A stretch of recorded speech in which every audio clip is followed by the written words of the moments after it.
Welcome to Mr. Blue Football Analysis. Barcelona's 29th game of La Liga saw them take on Sevilla at home in a game that Barcelona were desperate to win and close the gap on arch-rivals Real Madrid. In the end, they were able to come away with a 1-0 victory thanks to a fine strike from Pedri, and this saw Barcelona leapfrog Sevilla and move up into second spot. Barcelona lined up in what could be seen as their strongest lineup, starting with a 4-3-3. Adama Traore sat this one out as Dembele continued his fine form. Sevilla lined up in their 4-2-3-1 with on-loan striker and desperate for goals, Martial leading the line.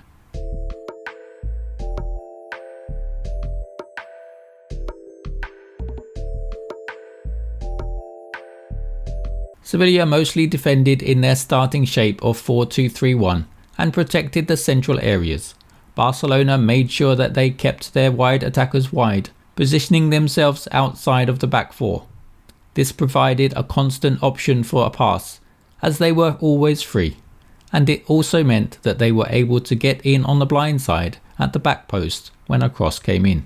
It was then up to the number 8s to get into the box and support Aubameyang on crosses and occupy the centre-backs. This effectively created a 5 versus 4 in Barca's favour. As is often the case with Barcelona, the two fullbacks take up roles as inverted fullbacks, covering the spaces either side of Busquets to help prevent transitions.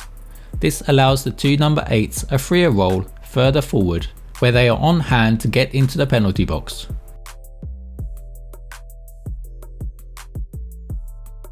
Alternatively, it allows them to take up positions out wide as the wide attacker moves inside to support the striker. The fullbacks, and in turn the number 8s, are key to Barca's flexibility when in possession. As we just said, the number 8s have a lot of freedom within this team. They could take up positions in the back line, and this would see the fullback advancing down the line, pushing the wide attacker inside. And with Pedri's range of passing, this could see him find a long-range pass out to Dembele in space on the right.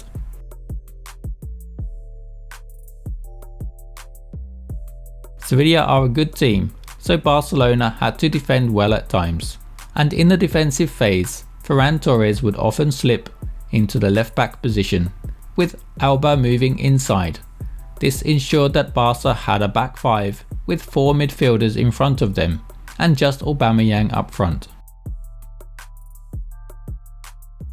This meant that there was less space down the flanks, as the acting fullback was closer. This also meant that Barca had a 5 versus 5 at the back, and Sevilla rarely troubled them seriously. Sevilla were very active in pressing Barcelona in the first phase, as they blocked off passing lanes into Busquets, and also to press the defenders when they received a pass. With the help of the goalkeeper though, Barca were happy to bypass the press with longer kicks up to the wide attackers that had taken up positions on the flanks.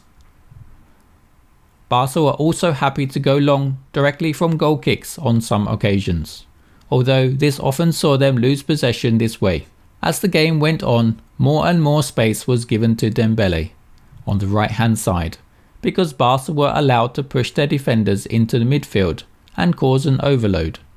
This saw Pedri find pockets of space on the left and switch the ball to Dembele with long accurate passes in the second half, and this had an effect because in the second half, Sevilla became more defensive, as Goodier would drop into the defence to make up a 5-man defence, which could also sometimes be a 6. This allowed Barcelona to push the whole team up closer to Sevilla's goal, because there were more space in the midfield. With Sevilla having a 5-4-1 or a 6-3-1, Barcelona could bring the ball into midfield and create an overload while the attackers held their positions. This gave Alves and Alba more freedom to bring the ball up to Sevilla's defence. It was this that had a hand in Barcelona's goal. Piqué is given time to bring the ball past the first line of defence and into midfield, where he spreads a pass to the other side. Dembele, who had another good game, finds a pass inside to Pedri, who superbly finishes in the bottom corner. The Sevilla goalkeeper was very active in the first phase for Sevilla.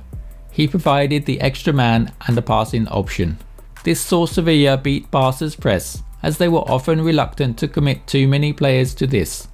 Here Sevilla could find a fullback and then a wide attacker further forward, or cut back into a midfielder. There were times that Barca pressed the fullback, but this left space for the midfielder to receive a pass from the fullback if the press wasn't quick enough.